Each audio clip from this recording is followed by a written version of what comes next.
Hi class, this is demo 3 and we're called What the Drone Doing. Next slide please. So this is our table of contents. We're going to go over the executive summary. We're going to reintroduce our team. We're going to go over the 3 demos. We're going to go over this demo 3, and it's going to be about the autonomous and vision system. We're going to talk about our success and challenges, and then we're going to also talk about our project goals and our next demo. Hello class. For our executive summary, I want to reiterate what we have talked about during the previous 2 demos. With the guidance of Raytheon, our team of engineers are developing an autonomous drone that is capable of delivering a blast of water to unmanned ground vehicles. There will be multiple challenges that will allow the drone to maneuver through these obstacles and blast the different ground targets based on their unique markers to determine if they are targets or not for the drone competition. All right. Hey guys, introducing the team. I'm Alec Dowell, the team lead. There's Pi Oliver, the product manager. There is Colin Bender, who's a program lead. There's Ralph Ramirez, who's the hardware designer. And there's Ramon Elisa, who's the safety protocols manager. So these are our 3 demos. The first one being the flight-capable drone. The second one being the water delivery and the RUCO recognizer. And demo 3, which is this current one, is the autonomous flight and the computer vision. So demo 3 is the autonomous flight and computer vision. First half being that it's self-flying program. It flies by itself.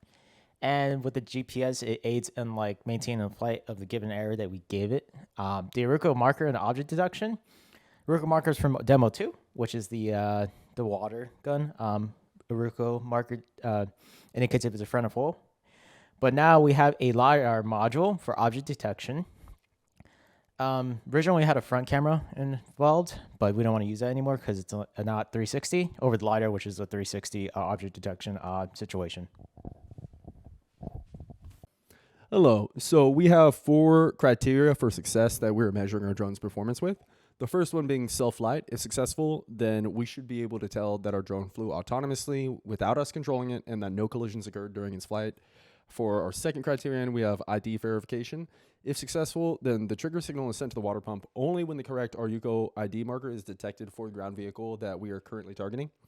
Our third measure of success is for the emergency protocol criterion. We should be able to take control of the drone by switching to the RQC controller in an emergency, and we should also be able to return to base safely, either autonomously or by our control. And the last measure of success and criterion is the battery duration. Our battery system should be able to power the drone for at least 10 minutes as a measure of success. All right, so the first major technical component of this demo is Mission Planner. Mission Planner is a free open source software that allows for exactly what it says, planning missions for drones. It allows the drone to be monitored and controlled by a ground station computer, a laptop in this case, but anything that's connected to the drone. And you can also configure and control various aspects of the autonomous flight using Mission Planner. Like in this picture, you can see waypoints are set, the order in which it navigates through the waypoints, various flight modes it will undergo throughout its autonomous flight, and also geofencing as well if you need to restrict it to a specific area.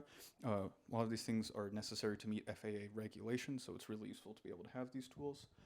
Additionally, beyond autonomous flight, Mission Planner is capable of recognizing an RC controller input as well, allowing the human to take full operation of the drone if necessary, like in case of emergency.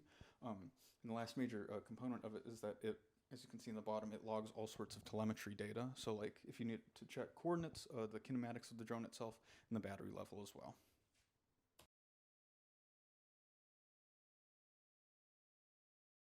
All right, so right now we're going to be testing an autonomous flight. So I currently have it only on 3 waypoints for takeoff, and it's going to go to 1 waypoint, and it's going to come back and then return to launch. We're testing the functionality of the drone for when we do the actual competition, that it does actual autonomous flight. We have a controller on standby, just to let you guys know. Just in case things go south. Yep. Well, we're hoping that doesn't happen. Go for it, man. Always take over if anything happens. Yeah, so basically when I do all this, I just write to the file. I'll write it again just in case if I didn't do it the first time. And then now, see, that's why you write to the file. Go for it. Oh, I didn't do that. All right. Come on, man. All right. Okay, so in order to launch a mission plan, we have to set the setting to mission start, and then we're gonna arm the drone.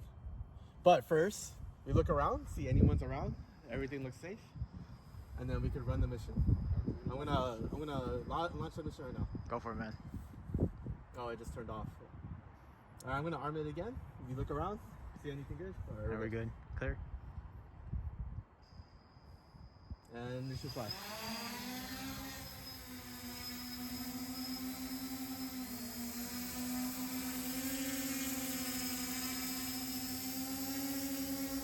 Don't worry about it going up. It does that because it has to return to launch.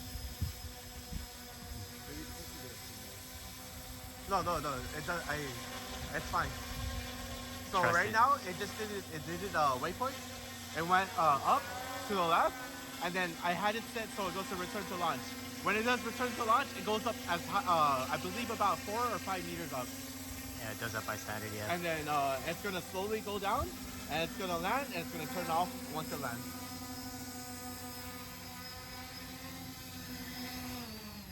Ta-da! That's a drone. No controller involved. Cool. So for our visual systems, we actually have 2 systems. You guys seen one already, which is the Ruko. I'll repeat this again because it's from demo 2. We have a Ruko marker as to be recognized, and for that to be recognized, we have a camera that shoots downwards on our drone. And yeah, based on the idea, it determines if it's friend or foe. Now, the other camera detection that is new to this drone is the front camera detection. Originally, it was meant to detect objects and avoid crashing into it. But we recently found out that we can use a LiDAR to do object detection to avoid a collision, along with using another camera to do more object detection so we can get a more accurate shot of our targets. Yeah, I mentioned in the bottom of this slide, the Ruko marker system now is active attached to the drone, and it's cool, but scary because it shoots water at us at times. No, I'm just kidding. It doesn't do that.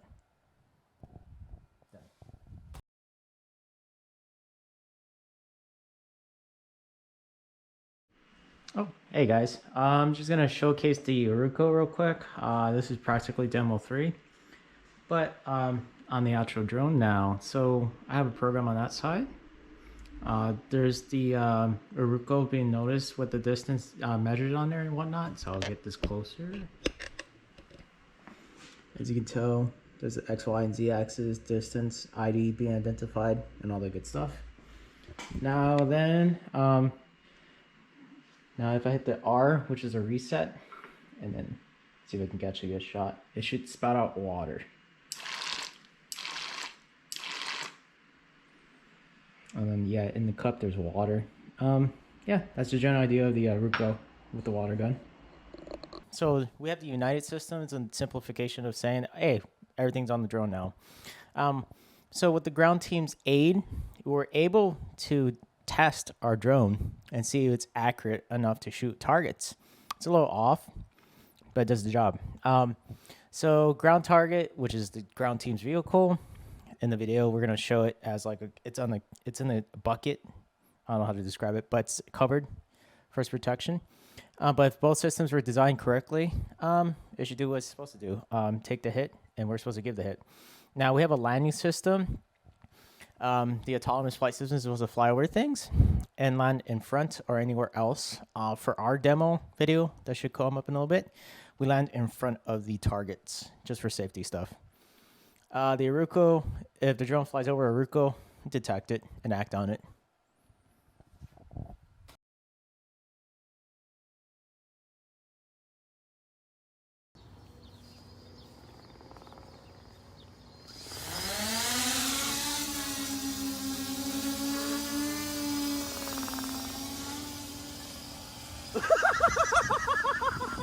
Oh, it actually shot. It's not water.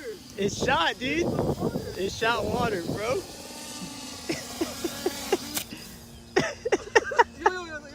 The water is Hello, class. I want to talk about the challenges faced and some of the significant elements of this project. So with regard to our power sources, we did have to add another battery pack to our design to power the Raspberry Pi 4. And with that being said, we are redesigning certain aspects of the power system so that we can have more consistent power and less weight on the drone itself. So we have some new battery packs incoming and some new designs that are going to be more efficient. And for our propeller system, during our last flight test, unfortunately, one of the propellers broke, so we had to order some extra ones. And we already had some backup ones as well, but we're trying to make sure that we have as many backups as we need just in case anything else happens during any future testing or during the challenges themselves. And for our water pump accuracy, our water pump is not quite accurate, so we need to do a little bit more software and hardware design tweaking in order to make it more accurate and fix it up for the purposes of this demonstration. So for our upcoming demonstration 3, we're going to demonstrate the final product that we can target our ground vehicle with our drone, pursue it, using the RUCO markers and camera and LiDAR system, determine if it's a friend or a foe, and if it's in our list of valid targets, then we're going to deliver a water blast to the drone. Thank you, everybody, for watching our video presentation. We appreciate you, and we can't wait for the Raytheon drone competition to represent Cal State Long Beach. Go Beach!